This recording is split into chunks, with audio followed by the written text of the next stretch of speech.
ওমর ফারুক রাদিয়াল্লাহু তাআলা আনহু ঈদের দিন সকালে ঘরের দরজার সামনে বসে বসে হযরত ওমর রাদিয়াল্লাহু তাআলা আনহু কান্নায় ভেঙে পড়ে যায়। চোখ দিয়ে পানি ঝরে ঝরে পড়তেছে, দাড়িগুলো ভিজে যাচ্ছে। সাহাবীরা জিজ্ঞাসা করে, ওমর তুমি কেন কান্না করো হে ওমর? আল্লাহ তাআলা সুসংবাদ তোমাকে দিয়েছে, জান্নাতে সার্টিফিকেট তোমাকে দিয়েছে ওমর। হে ওমর তুমি কেন আজকে সকালে খুশির দিন, এই রমজান মাসে খুশির দিন, সারা মাস তুমি রোজা রাখার পরে তোমার বাল বাচ্চাকে নিয়ে তুমি আনন্দ করতে তুমি সময়গুলো কেটে দিবে, আজকে তুমি কেন কান্নায় ভেঙে পড়লা? চোখ দিয়ে পানি ঝরে ঝরে পড়তেছে। ওমর কেন তোমার ভয়? তুমি কি জন্য তুমি কান্নো? কি জন্য তুমি কান্না করো ওমর? ওমর ডাক দিয়ে বলে, সাহাবী ভাই আমার তো আনন্দ বিলাস নাই পৃথিবীর জমিনে, আমি ওমর এই জন্য কান্দি, কিয়ামতের ময়দানে আল্লাহ যদি আমাকে রমজান সম্বন্ধে জিজ্ঞাসা করে, একটা ইবাদতের সম্বন্ধে যদি জিজ্ঞাসা করে, একটা আমল সম্বন্ধে যদি জিজ্ঞাসা করে, ওমর রে বহুদিন আগে তোমাকে জান্নাতে সার্টিফিকেট দিয়েছিলাম, দেওয়ার পরে কি তুমি একদম আমল ছেড়ে দিয়েছো? কারণ না, এই ভয়ে আমি ওমর কান্না বন্ধ করি না। চোখ দিয়ে পানি পড়তে পড়তে ওমরের চোখের গোড়ার মধ্যে ঘাও হয়ে গেছিল। সেই ওমর আজকে আমরা সেই রমজান মাসে আমাদের শোক করার দরকার, যে রমজান মাস বিদায় হয়ে যাচ্ছে, আর এমনও আছে তারা বিয়েও করি না, রোজাও রাখি না। আমার ভাই কি জবাব দিবেন আল্লাহর কাছে? أما بعد فأعوذ بالله من الشيطان الرجيم بسم الله الرحمن الرحيم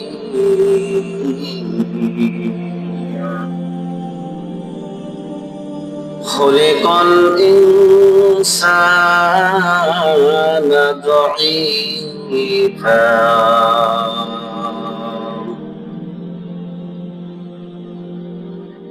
أو كما قال النبي عليه الصلاة والسلام وقال تعالى شاعر علام قال رسول الله صلى الله عليه وسلم من فطر في صائما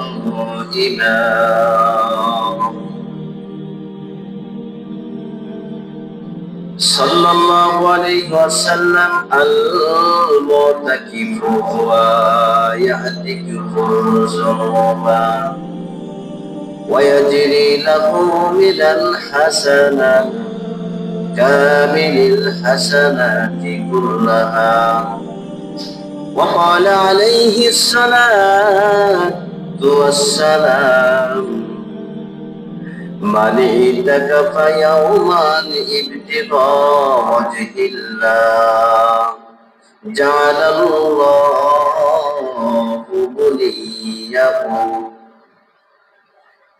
وليه وبين النار ثلاث خنادق أبعد مما بين الخافقين أو كما قال النبي عليه الصلاة والسلام وقال تعالى في شان حبيبه ومحبوبه ومشوقه مخبرا وآمرا إن الله وملائكته يصلون على النبي يا أيها الذين آمنوا صلوا عليه وسلموا تسليما সকলে দরুদ ইব্রাহিম পড়ি اللهم صل على محمد وعلى آل محمد كما صليت على إبراهيم وعلى آل إبراهيم إنك حميد مجيد اللهم بارك على محمد وعلى آل محمد كما باركت على إبراهيم وعلى آل إبراهيم إنك حميد مجيد الحمد لله ثم الحمد لله মহান রব্বুল আলামিনের দরবারে লাখ কোটি শুকর যে আল্লাহ তাআলা পবিত্র মাহে রমজান মাসের আজকে দ্বিতীয় জুমা আল্লাহ তাআলা এই রমজান মাস রহমত শেষ হয়ে গেল মাগফিরাতের প্রায় শেষ বিদায়ের পথে আমরা শেষের 10 দিন আমরা পড়ে যাব সেই 10 দিনের নাম হলো নাজাতের 10 দিন আর সেই 10 দিন রাসূল আরবি সাল্লাল্লাহু আলাইহি ওয়াসাল্লাম বলেছেন বিশের থেকে নিয়ে 20 রমজানের থেকে নিয়ে চাঁদ দেখা আগ পর্যন্ত বিশাল বড় একটা ফজিলত রাত্র প্রত্যেকটা রাতে এখানেই আছে সেই বেজোড় রাত আর এখানেই আছে সেই লাইলাতুল কদরের খোঁজার রাত যিনি সেই 20 রমজান থেকে নিয়ে ইতিকাফে বসবে তার দ্বারা সৌভাগ্য হবে তার দ্বারা নসিব হবে লাইলাতুল কদরকে পাওয়া বল সুবহানাল্লাহ আমরা এতদিন জানে আসছি অনেকে আমরা শুনে আসছি যে শুধু 27 তারিখেই হলো শবে কদর না শুধু 27 তারিখে শবে কদর নয় আমাদের হিসাব করতে হবে যেদিন আমরা চাঁদ দেখেছিলাম পশ্চিম দিকে চাঁদ দেখেছি যে মাহে রমজানের রোজা রাখতে হবে সেদিন থেকেই রহমতের মাস শুরু হয়ে গেছে বল সুবহানাল্লাহ বরকতের মাস শুরু হয়ে গেছে মানুষের গুনাহগুলিকে মাফ করে দেওয়ার সেই দিন এসে গিয়েছিল আর সেই দিন আমাদের মাস থেকে বিদায় নিয়ে চলে যাচ্ছে ঠিক কিনা জোরে বলুন আমার ভাইয়েরা আজকে সেই জুমা পবিত্র ইয়াউমুল জুমা জুমা তো আমরা পাবো জুমা আসবে যতদিন বেঁচে থাকবো পৃথিবীর জমিনে আমরা জুমা পাবো জুমার দিন পাবো কিন্তু এরকম বরকতময় জুমা আর পাওয়া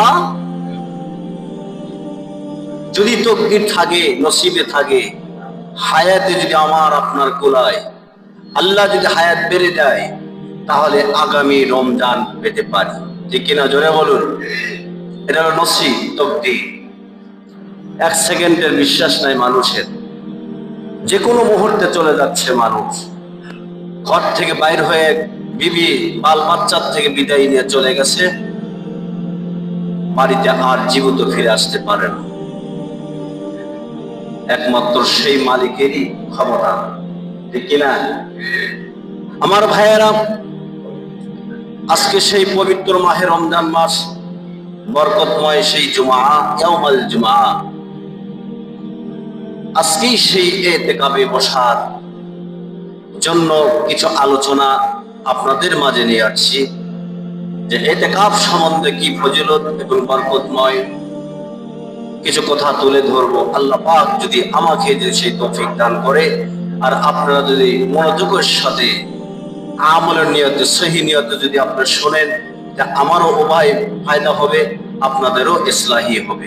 বলেন আলহামদুলিল্লাহ। আল্লাহ রাব্বুল আলামিন পবিত্র কোরআনের মধ্যে ঘোষণা করেছেন, খুলিকাল ইনসানা দাঈফা, মানুষ অত্যন্ত দুর্বল। মানুষ কি? মানুষ অত্যন্ত দুর্বল। মানুষকে দুর্বল করে বানাইছে আল্লাহ তাআলা।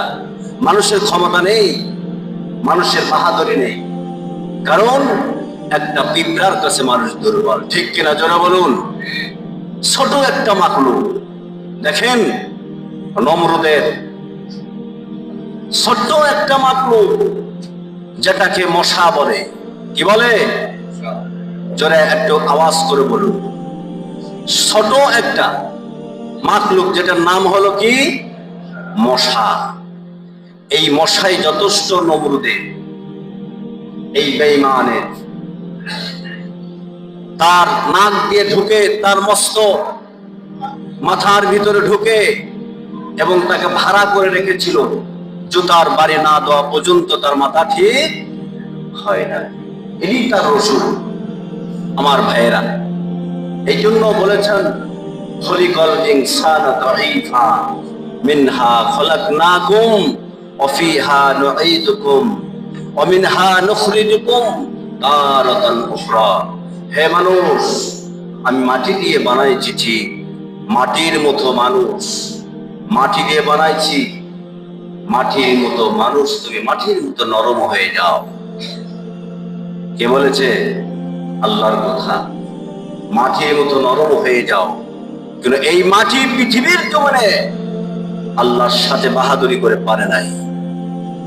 কারণ যতই শক্ত হোক, পাথরের থেকে বেশি শক্ত হোক, লোহার থেকে বেশি শক্ত হোক, আল্লাহ রহমতের বৃষ্টি যখন দেয়, মাটি কি হয়ে যায়? দুর্বল হয়ে যায়, নরম হয়ে যায়। এবং কি প্লাস, ওই মাটিটা নরম হয়ে যায়, মানুষ হাঁটা চলাফেরা করতে মানুষের দ্বারা কষ্ট হয়ে যায়। ঠিক কিনা আমার ভাইয়েরা? নবী আলাইহিস সালাতু ওয়াস সালাম বলেন, হে সাহাবী, এই রমজান মাস যখন শুরু হয়েছে, কিছু সংখ্যক মানুষের জন্য তার মাথা ব্যথা হয়েছে।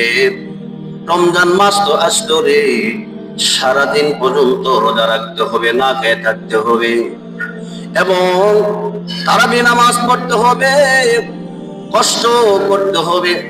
এই কষ্টের সময়টুকু কখন চলে যাবে না পারে হাত দিয়ে ঠেলে নিজের থেকে এরকম ভাবে বাইর করে দেয়। না রে না, বাইর করে দেওয়ার মতো কোনো বান্দার ক্ষমতা নাই। যে আল্লাহ রাব্বুল আলামিন বছর অন্তর একটি মাস রোজা ফরজ করেছে, বান্দার উপরে ফরজ করেছে, বান্দার উপরে হুকুম করেছে, বান্দা রাখতেই হবে, বান্দার ফরজ গুলি রাখতে হবে। আর যদি এই ফরজ তিনি যদি বিলম্ব করে রে, এবং এরকম যদি না আদায় করে, আল্লাহ রাব্বুল আলামিনের আদালতে কঠোর ভাবে জবাবদাহি করতে হবে, দিতে হবে। কার কথা? আল্লাহর কথা। কঠোর ভাবে জবাবদাহি দিতে হবে, যে তোমার মাঝে আমি মাহে রমজান দিয়েছিলাম, একটি মাস ফরজ করে দিয়েছিলাম, যে ফরজ করা হয়েছে তোমাদের উপরে, তার পূর্বের যুগের সমস্ত মানুষের উপরে আমি রমজানকে ফরজ করে দিয়েছিলাম, তোমরা গ্রাহ্য দাও নাই। এই রমজানের রোজাগুলি রাখতে হবে। আমার ভাইয়েরা, আর কিছু সংখ্যক পৃথিবীর জমিনে মানুষ আছে, এই মানুষগুলি তা চিন্তা করে রমজান চলে যাচ্ছে, হাইরে রমজান চলে যাচ্ছে, রহমতের মাসগুলি বিদায় নিয়ে যাচ্ছে, বরকতের মাসগুলি বিদায় নিয়ে যাচ্ছে, মনে হয় আগামী বছর আর মনে হয় আর হায়াতে বাঁচবো না, কুলবে না। তবে জীবনের গুনাহগুলি মাপ চাইতে পারলাম কিনা আল্লাহর কাছে তো কঠিন জবাব দিতে হবে। কিছু মানুষ বলে যে রোজা যায় না কেন, কোনো আফসোস নাই। আর কিছু সংখ্যক মানুষের আফসোসে চোখের পানিয়ে কান্নায় মুখ ভেসে যায়, কারণ রহমতের মাঠ চলে যাচ্ছে।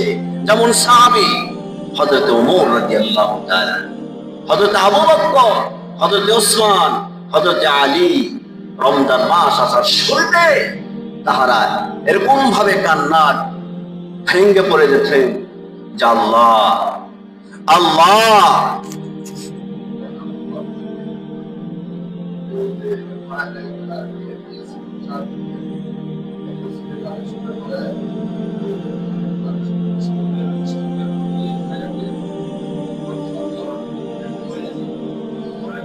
আমার ভাইয়েরা, এই জন্য আমি বলেছিলাম এই পৃথিবীর জুড়ে কিছু মানুষ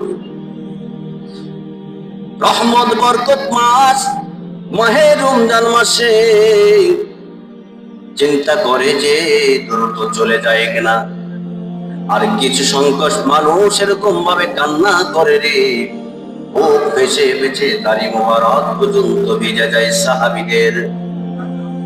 হযরতে ওমর ফারুক রাদিয়াল্লাহু তাআলা আনহু ঈদের দিন সকালে ঘরের দরজার সামনে বসে বসে হযরতে ওমর রাদিয়াল্লাহু তাআলা আনহু কান্নায় ভেঙে পড়ে যায়, চোখ দিয়ে পানি ঝরে ঝরে পড়তেছে, দাড়িগুলো ভিজে যাচ্ছে। সাহাবীরা জিজ্ঞাসা করে, ওমর তুমি কেন কান্না করো হে ওমর? আল্লাহ তাআলা সুসংবাদ তোমাকে দিয়েছে, জান্নাতে সার্টিফিকেট তোমাকে দিয়েছে ওমর। হে ওমর তুমি কেন আজকে সকালে খুশির দিন, এই রমজান মাসে খুশির দিন, সারা মাস তুমি রোজা রাখার পরে তোমার বাল বাচ্চাকে নিয়ে তুমি আনন্দ করতে তুমি সময়গুলো কেটে দিবে, আজকে তুমি কেন কান্নায় ভেঙ্গে পড়লা, চোখ দিয়ে পানি ঝরে ঝরে পড়তেছে ওমর? কেন তোমার ভয়? তুমি কি জন্য তুমি কান্নো? কি জন্য তুমি কান্না করো ওমর? ওমর ডাক দিয়ে বলে, সাহাবী ভাই আমার তো আনন্দ বিলাস নাই পৃথিবীর জমিনে, আমি ওমর এই জন্য কান্দি, কিয়ামতের ময়দানে আল্লাহ যদি আমাকে রমজান সম্বন্ধে জিজ্ঞাসা করে, একটা ইবাদতের সম্বন্ধে যদি জিজ্ঞাসা করে, একটা আমল সম্বন্ধে যদি জিজ্ঞাসা করে, ওমর রে বহুদিন আগে তোমাকে জান্নাতে সার্টিফিকেট দিয়েছিলাম, দেওয়ার পরে কি তুমি একদম আমল ছেড়ে দিয়েছো?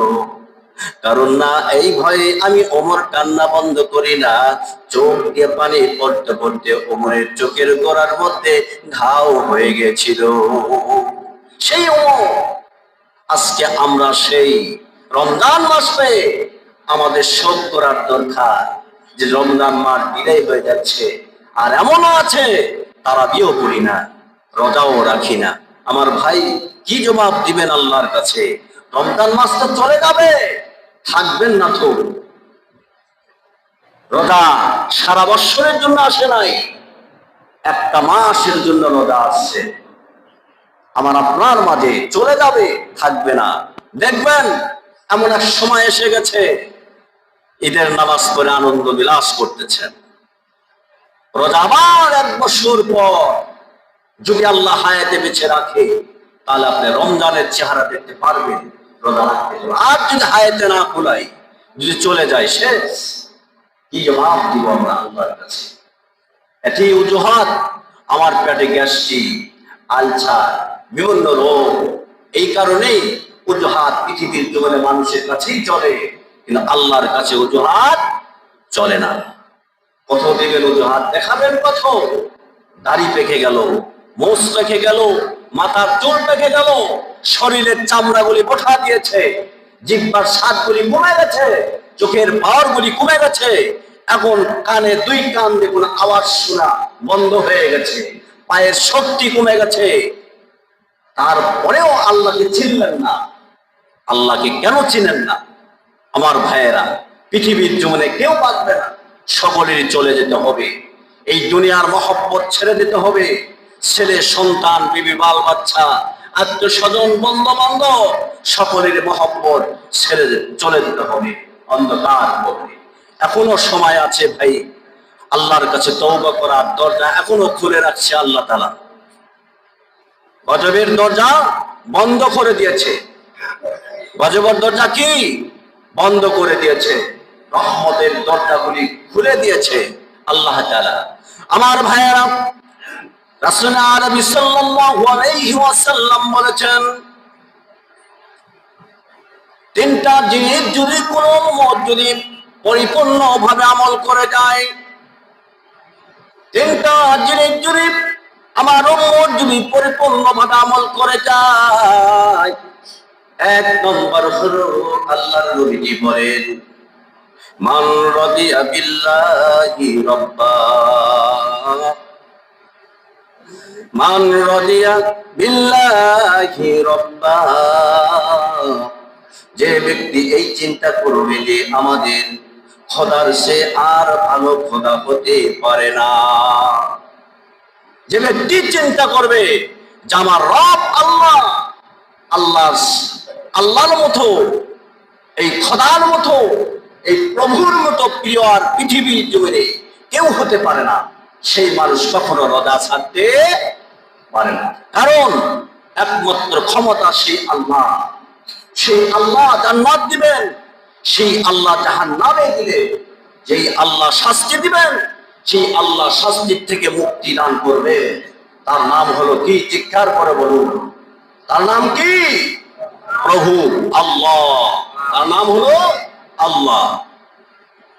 আমার ভাইয়েরা, এই চিন্তা যদি আমরা করি যে পৃথিবীর জমিন বানাইছে আল্লাহ, আসমান বানাইছে আল্লাহ, আমাদেরকে সৃষ্টি করেছেন আল্লাহ, পৃথিবীর জমিনে পাড়া দিচ্ছি আল্লাহর জমিন, এই জমিনের উপরে খাওয়া দাওয়া করি, খাওয়ান দেয় আল্লাহ, রিজিক দেয় আমার আল্লাহ, কন্ট্রোলালির শক্তি আমার আল্লাহ তাআলা দান করেছে, পাও দিয়ে হেঁটে যাওয়ার শক্তি আমার আল্লাহ তাআলা দান করেছে, এবং আল্লাহ রাব্বুল আলামিন চোখের পাওয়ার দিয়েছে, এই চোখ দিয়ে দেখার শক্তি আমার আল্লাহ তাআলা দিয়েছে। কিন্তু সেই প্রভুর কথা যদি আমরা না ভুলিয়ে যদি আমরা স্মরণ করি যে আমার আল্লাহ ভালো, আমার আল্লাহ খাওয়ায়, আমার আল্লাহ পড়ায়, আমার আল্লাহ রিজিক দেয়, আমার আল্লাহ মৃত্যু দিবেন, সেই প্রভুর দরবারে আবার দাঁড়াইতে হবে। তার নাম হলো আল্লাহ। তার নাম হলো কি? আল্লাহ। সে আল্লাহ ইজ্জত দিবেন, সম্মান দিবেন, কিয়ামতের ময়দানে লক্ষ লক্ষ মানুষের সামনে আপনাকে জান্নাতি পোশাক পরিধান করে আপনাকে জান্নাতের মেহমান বানায় দিবে। বল সুবহানাল্লাহ। আর জোরে বল সুবহানাল্লাহ। আমার ভাইয়েরা, দ্বিতীয় নম্বর হলো আল্লাহর নবী বলেছেন, হে উম্মতের দল, দ্বিতীয় নম্বর যদি তিনি পালন করেন, ওয়াবিল ইসলামি দীনা, আমাদের ইসলাম, আমাদের ধর্মের নাম কি? জিজ্ঞাসা করে বলেন। আরো জোরে বলতে হবে, আমাদের ধর্মের নাম কি? আমার ভাইয়েরা, ইসলাম অর্থ হলো শান্তি। এই ইসলাম যদি আমার আপনার ভিতরে যদি পরিপূর্ণভাবে হয়ে যায়, ইসলাম যদি আমরা যদি মেনে নেই, ইসলাম যদি আমরা মানতে চাই, কোরআন অনুযায়ী জীবন যাপন করতে হবে। ইসলাম যদি আমরা মানতে চাই, আমার বিবিকে কোরআনশীল করতে হবে। ইসলাম যদি মানতে হয়, আমার বিবিকে কোরআন শিক্ষা দিতে হবে। ইসলাম যদি মানতে হয়, 5 ওয়াক্ত নামাজ পড়তে হবে। ইসলাম যদি মানতে হয়, মাহে রমজানের রোজাগুলি আদায় করতে হবে। ইসলাম যদি মানতে হয়, তাহলে রোজার হকগুলি পরিপূর্ণভাবে আদায় করতে হবে। ছেলে মেয়েদেরকে পর্দানিশী বানাইতে হবে, আল্লাহর হুকুম পরিপূর্ণ পালন করতে হবে।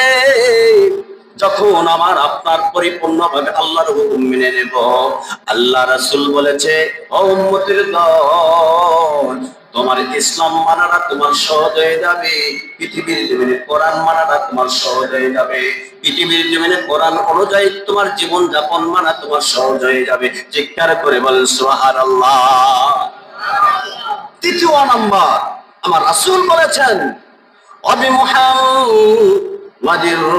وبمحمد صلى الله عليه وسلم نبي ورسولا। নবীজি বলছেন পৃথিবীর জমিনে 1,24,000 পয়গম্বর, তার মধ্যে সর্বশ্রেষ্ঠ নবীর নাম হলো কি বলতো? মুহাম্মদ রাসূলুল্লাহ সাল্লাল্লাহু আলাইহি ওয়াসাল্লাম। কত বড় ভাগ্যশীল আমরা জানেন, আমরা আখিরি জামানার নবী মুহাম্মদ রাসূলুল্লাহ সাল্লাল্লাহু আলাইহি ওয়াসাল্লামের উম্মত হতে পেরেছি। বলেন আলহামদুলিল্লাহ। অন্যান্য নবীর উম্মতেরা, সাহাবীরা পর্যন্ত বলেছে, অন্যান্য নবীর উম্মতেরা বলেছেন, হযরত ঈসা আলাইহিস সালাতু ওয়াস সালাম বলেছেন যে আল্লাহ, এই পৃথিবীর জমিনে যদি আমি নবী যদি না হইতাম, না হয়ে তবে যদি শেষ মুহাম্মদ রাসূলুল্লাহ সাল্লাল্লাহু আলাইহি সাল্লাম শেষ নবী এবং শেষ নবীর উম্মত হিসেবে যদি পৃথিবীর জমিনে আমাকে যদি পাঠিয়ে দিতেন, তাহলে আমি ধন্য হইতাম, আমি ভাগ্যবান হইতাম। বলে সুবহানাল্লাহ। তাহলে একজন নবী ঈসা আলাইহিস সালাতু ওয়াস সালাম যদি কথা বলতে পারে, তাহলে আমরা ভাগ্যবান। ঠিক কিনা? জোরে বলুন, আরো জোরে বলুন, জোরে বলতে হবে, আমরা ভাগ্যবান। ঠিক কিনা? জোরে বলুন। আমার ভাইয়েরা, আমাদের বুঝতে হবে যে নবী মুহাম্মদ সাল্লাল্লাহু আলাইহি ওয়াসাল্লাম নবী ওয়া রাসূলা, তাহলে আমরা শ্রেষ্ঠ নবীর উম্মত ওই সময় হতে পারবো। আজকে নবীজির ইত্তেবাই করতে হবে, নবীজির ইত্তেবাই করতে হবে, নবীজির আদর্শ মেনে চলতে হবে, নবীজির সুন্নাহ মেনে চলতে হবে, নবীজি যা কিছু হুকুম করে দিয়েছে সে পরিপূর্ণভাবে পালন করতে হবে, তাহলে খাঁটি উম্মত হওয়া যাবে। ঠিক কিনা? জোরে বলুন। তাহলে নবীজির শাফাত আমরা গ্রহণ করতে পারবো। আর নবীজি গ্যারান্টি দিয়েছেন কিয়ামতের ময়দানে ওই সমস্ত উম্মত আমি চিনে নেব যাদের কপালে, হাতে, পায়ে, প্রত্যেকটা সিজদার অঙ্গ অঙ্গ নূর চমকিতে থাকবে। সুবহানাল্লাহ। আর জোরে বলুন সুবহানাল্লাহ। এখন নূর কিভাবে হবে? হযরত আবু হানিফা রাহমাতুল্লাহি আলাইহি বলেন, আমি একদিন মসজিদে নামাজ পড়লাম, এই নামাজ পড়তে মসজিদে ঢুকলাম, ঢোকার পরে দেখি একজন আল্লাহর বান্দা ওযু করতেছেন। কি করেন? ওযু করতেছেন। আমি আবু হানিফা রাহমাতুল্লাহি আলাইহি দেখতে পেলাম ওই আল্লাহর বান্দা যে ওযু করে, ওযু করার পানির সাথে সাথে তার গুনাহগুলি ধুয়ে যাচ্ছে। সুবহানাল্লাহ। আহ, হায় হায়। আবু হানিফা রাহমাতুল্লাহি আলাইহি বলেন, হে আল্লাহর বান্দা, তুমি ওযু করো, তোমার ওযুর পানি দিয়ে গুনাহগুলি ধুয়ে যায়। আজকে বলো তো, তুমি সত্য কথা বলবে? তুমি যদি মুমিন হয়ে থাকো, তুমি যদি আল্লাহর খাঁটি বান্দা হয়ে থাকো, নবীর যদি খাঁটি উম্মত হয়ে থাকো, তুমি সত্য কথা বলো, আজকে তুমি কি গুনাহ করেছো? কে বলে? হযরতে আবু হানিফা রাহমাতুল্লাহ। কি গুনাহ করেছো বলো? বলছে হুজুর, মিথ্যা কথা বলবো না, আমি সত্যই বলবো। আজকে রাতে আমি চুরি করেছি, আজকে রাতে আমি চুরি করেছি। আবু হানিফা বলে হে আল্লাহর বান্দা, তুমি রাতে চুরি করলা, চুরি করে আসে আবার তুমি নামাজ পড়তে আসছো, কি ব্যাপার? হায় হায়। ওই শেষ কথা আল্লাহর নবীকে সেজদায় পড়ে আল্লাহর কাছে কান্না করেছে, আল্লাহ, আমার উম্মত অতি গুনাহগার হবে, হায়াত পাবে কম। যদি গুনার অবস্থায় যদি যা যা গুনাহ করেছে, এখন আমি গুনাহ করেছি, গুনার আকৃতিতে উঠানো হবে। আল্লাহ হুকুম জারি করে দিয়েছিল, আমি যে গুনাহ করব চুরির আকৃতি আমার সাথে সাথে উঠাইছিল। আমি একটা জিনা করব, জিনার আকৃতি মানুষকে উঠাইছিল। আমি একটা অপকর্ম করব, অপকর্মের স্মৃতি সমস্ত মানুষকে উঠাইছিল। আল্লাহর নবীজি সিজদায় পড়ে পড়ে আল্লাহর কাছে কান্না করে বলেছিল, আল্লাহ, আমার উম্মত যে গুনাহগার হবে, হায়াত কম পাবে, গুনাহ মাপের সুযোগ পাবে না, দুনিয়ার কর্মতে লিপ্ত থাকবে। আল্লাহ, আপনি এই সুযোগটা আপনি দিয়েন না।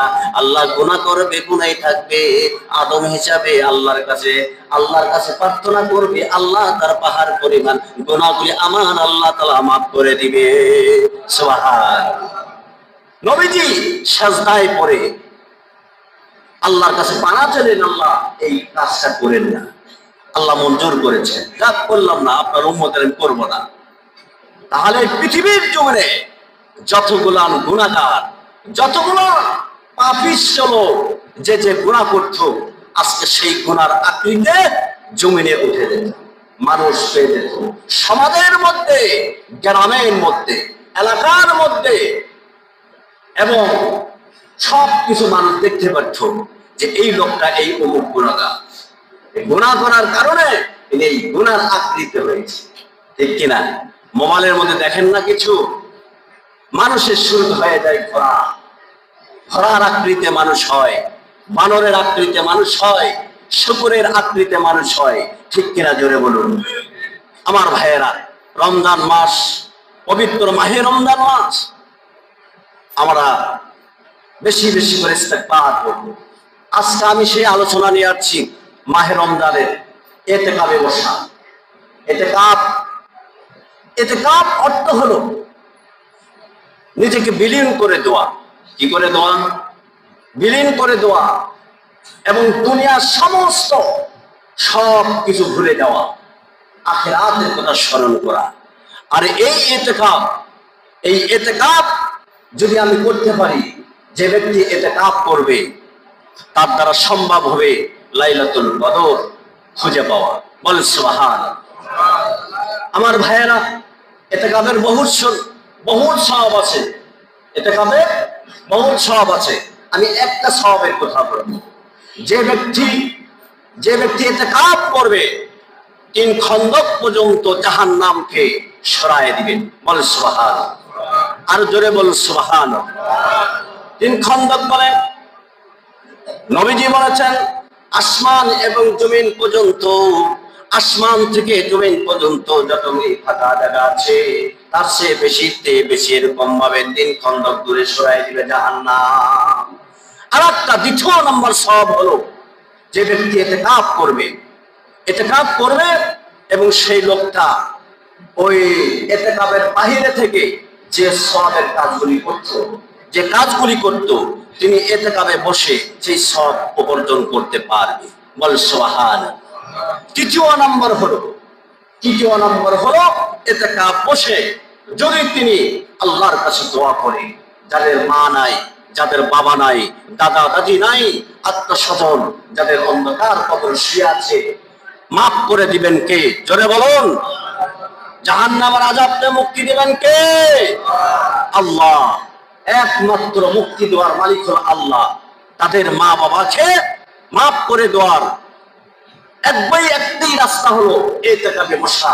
ইতিকাফে বসে আমরা যদি দোয়া করি, আল্লাহ রাব্বুল আলামিন দোয়া কবুল করবে। আর যদি এই মসজিদের ভিতরে এক লোক যদি ইতিকাফে না বসে, একজন লোক যদি ইতিকাফে না বসে, এই গ্রামের সমস্ত লোক হলো গুনাহগার হবে। কি হবে? সমস্ত লোক গুনাহগার হবে। এই জন্য আর একজন লোক যদি আপনি ইখলাসের সাথে, তাকওয়ার সাথে, জাহান্নামের আযাবের ভয়ে, মা বাবার মুক্তির জন্য, নিজের জীবনের গুনাহকে মুক্তি চাওয়ার জন্য তিনি যদি বসে যায়, আল্লাহ রাব্বুল আলামিন বলেছেন, ওয়াদা করেছেন তার গুনাহ মাফ করে দিবে, তার মা বাবার কবর আযাবকে মাফ করে দিবে। আর তার দ্বারা সৌভাগ্য হবে লাইলাতুল কদর তার দ্বারা পাওয়া।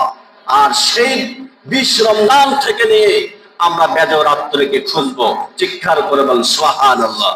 আমার ভাইয়েরা, 21, 21, 23, 25, 29 এই সমস্ত বেজর রাত্রি আমরা খুঁজে খুঁজে ইবাদত করব, লাইলাতুল কদরকে আমরা খুঁজবো। ঠিক আছে না ভাই? ইনশাআল্লাহ আল্লাহ পাক আমাদেরকে তৌফিক দান করুন। ইতিকাফে বসবেন কে কে? একটু হাত তুলে একটু দেখান, আল্লাহ তাআলা খুশি হোক।